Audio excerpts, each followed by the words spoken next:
Hello guys, welcome again to my channel. So guys, i-share ko lang itong nabili naming Wi-Fi modem na open line siya sa all SIM card. Dito man yan, Smart or Globe, Gomo, TNT, available po siya guys. At guys, ang kagandahan dito, may kasama siyang CCTV.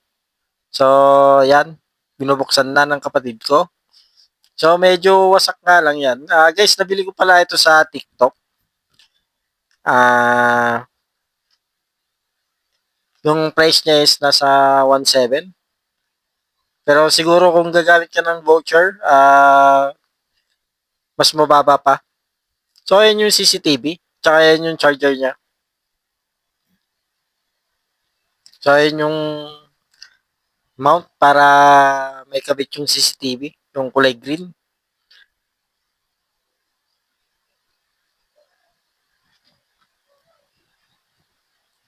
So ayan, mamaya-maya ilalabas na rin yung modem na open line. So ayan siya oh. So LTE, LTE, CPE, yung nakalagay sa gilid. Guys, ano siya, 4G tsaka 5G. Pwede yata siya sa 5G. Kasi may 5G na nakalagay dun sa ano eh, sa modem niya. So yan yung karton ng CCTV. Ito naman yung sa modem.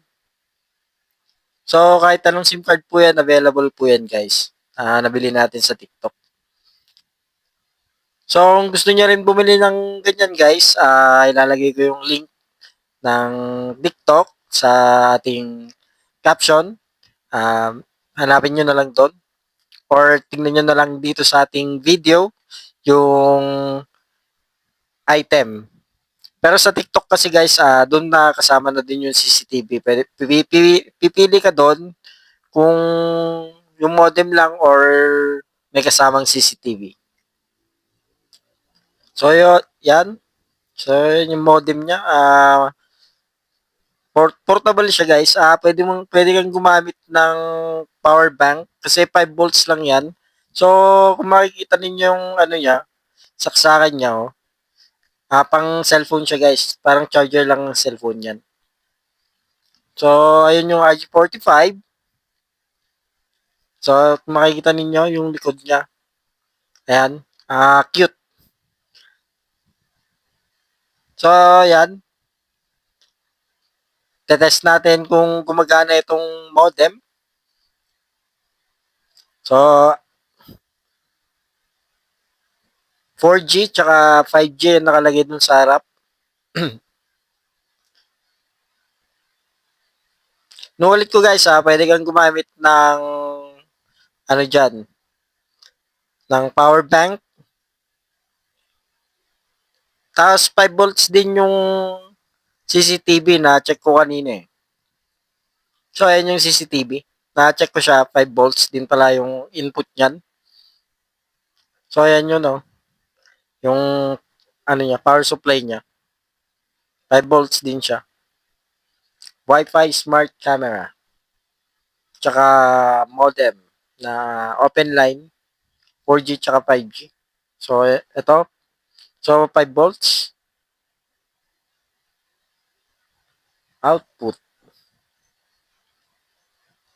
So test lang natin dito guys yung modem na open line. So kung bubuksan mo pa siya dyan,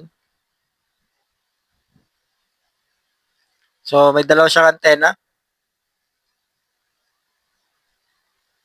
Yan, sinaksak natin. Pagka i-open mo siya, ganyan yung unang lalabas sa modem. So, wala pa siyang SIM card, guys. Kung makikita niyo wala pa tayong linagay SIM card. So, ayun yung bandang reset niya. Yung bilog na maliit. Tapos, RG45. Doon sa, ano, yan. Tsaka yung input niya ng 5 volts. So, ganyan pa kung walang SIM card. Hindi pa umiilaw yung mismong wifi niya dun sa, ano. So, ayan, tetest na yung CCTV. So, ready to use. Pagka in-open mo yung CCTV, ganyan muna yung lalabas.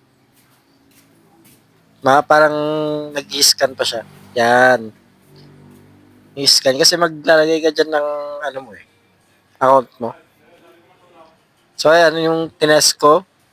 Ako naman nag-test nung CCTV. So maganda naman siya.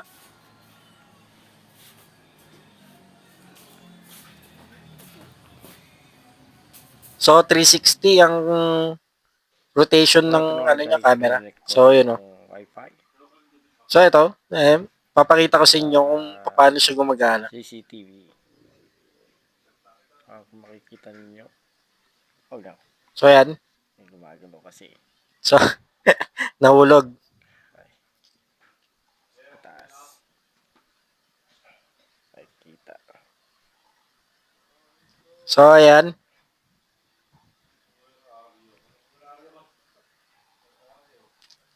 Kung makikita ninyo, halos sakop niya na yung isang basta sa gitna mo siya ilalagay. So, goods naman lahat guys, lahat pati modem. So, ayun lang po, maraming salamat po sa panonood guys. Yung link, lalagay ko na lang dyan kung gusto niyo rin bumili nito. Maraming salamat po and God bless.